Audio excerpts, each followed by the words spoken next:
Welcome to G'Schlössl in the heart of Styria, one of Austria's most picturesque and culturally rich regions.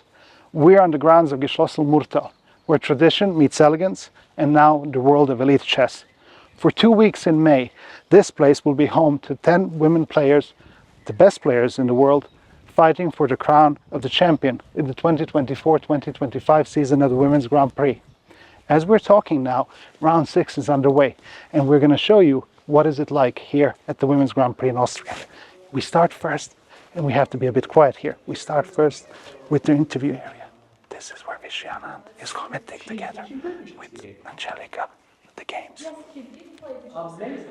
Usually the backdrop is a chess scene or chess pieces, but now the backdrop here, as you can see, is just the nature. Here is where the journalists sit, where they prepare their reports, where they discuss, where they ask questions. And this is where we do interviews, where players come and tell us about their games, about their experiences. And through this door is the playing area. We're now in the heart of the event. In this room, time slows down. Every glance, every breath, every move on and off the board has meaning. Round 6 is currently underway. It's total silence. The arbiters are there to make sure everything goes according to the rules. All eyes are on the players. It's in this space where focus is absolute, and even the smallest decision can shape the outcome of the tournament.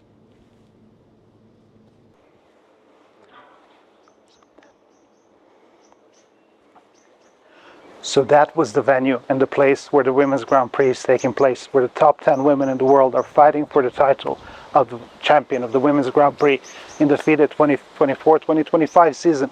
And now we're joined by Michael Stuttinger, the man who made it all happen, the president of the Austrian Chess Federation. Michael, good to see you, and thanks so much for joining us. Pleasure.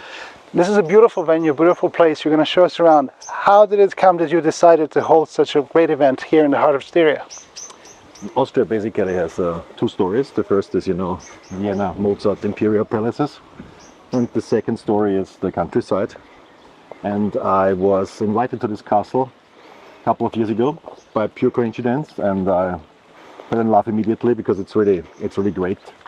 Everything, the park, the building, the glass houses, renovated top notch. So for me, as when I saw the glass houses, honestly, first time, I knew one day I have to do chess inside. It was renovated and built up to a horse breeding manor in the end of the 19th century by some noble people with the name Hanstein. And it was bought by the owner of Red Bull, Mr. Mateschitz, who renovated the castle very carefully and considering its historical importance. Actually, it's called G'Schlössl, so it's a small castle, it's a small basically. castle, It's a yes, manor. indeed, it's a small castle. Yeah, and inside is where the players are housed, where they have also areas for recreation and for rest. For Red Bull, I think it also serves the purpose that it's very close to the circuit. So especially when the Grand Prix of Austria is taking place, of course it's high season for the castle. I know it's a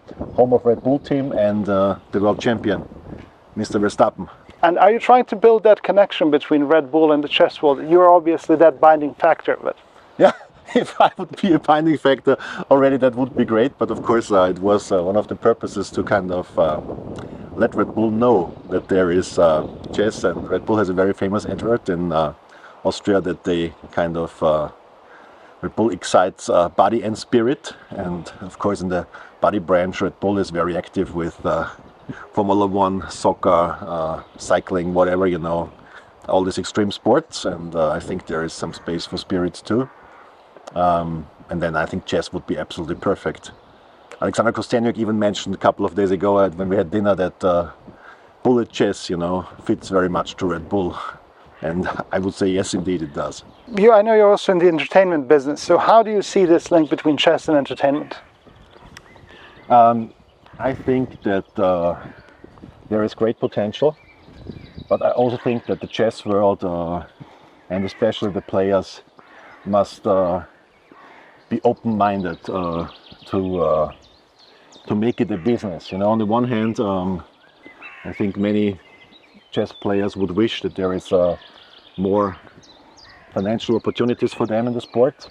On the other hand, it also means that you must play the game of the media, of the audience. At the end of the day, there is the rules of supply and demand. FIDE and the governing bodies, state federations, the federations in general, should be very open-minded to treat chess not only as a product, of course, it's a sport, it's art, but to think very carefully what is needed to get us more media attention, to get us more people into the sports, to get us more women and girls into the sport, and then of course to raise the financial opportunities for the top players to make a living.